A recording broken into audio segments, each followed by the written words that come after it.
ఇట్లా తప్పు చేస్తున్నామని, లేదా పల్లా శ్రీనివాస్తో చెప్పించాలి కదా.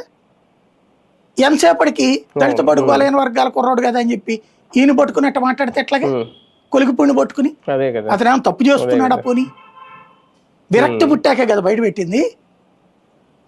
అతన్ని బద్నాం చేసే ప్రయత్నం చేస్తున్నారు కానీ చిన్ని గురించి ఏం మాట్లాడట్లా. దెన్ ఇది జనంలోకి వేరే కోణంలో వెళ్తుంది. అందుకేనా అంటే ఒక రకంగా పార్టీలు ఇలాంటి ఇదొకటేనే కాదు, చాలా చోట్ల జరుగుతున్న నేపథ్యంలో ఇక నుంచి వారానికి ఒక రోజు ఆయన పార్టీ మీద దృష్టి పెడతానని చెప్పారు చంద్రబాబు గారు. ఇప్పటి వరకు పట్టించుకోకపోవడం వల్ల కొత్త వాళ్ళతో ఓకే ఇదైతే ఈ ఇష్యూ ఓకే, కొత్త వాళ్ళతో ఎక్కువ ఇబ్బందులు పెరుగుతున్నాయనేది ఇప్పుడు గ్రహించారు. 18 నెలల నుంచి అదే మాట చెప్తున్నారండి. ఓసారి 2 సార్లు వెళ్తారు, మళ్ళీ అయిపోద్ది, మళ్ళీ మామూలే. ఆయన హైదరాబాద్కి వెళ్ళిన సార్లు ఆఫీస్కి వెళ్ళాల.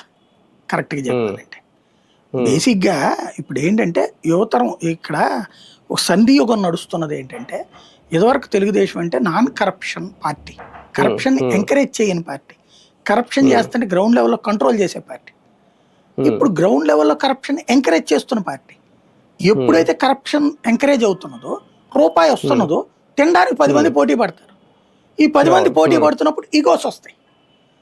ఈ ఈగోస్ క్లాషే ఇప్పుడు జరుగుతున్నాయి. ఇది కొత్త కుర్రోళ్ళు ఇది కాదు విషయం. ఇదివరకు చంద్రబాబు గారు అధికారంలో ఉన్నప్పుడు ఇసుక తిన్నిచ్చేవాడా, మద్యం తిన్నిచ్చేవాడా? లేదు కదా, కంట్రోల్లో పెట్టేవాడు వాటిని.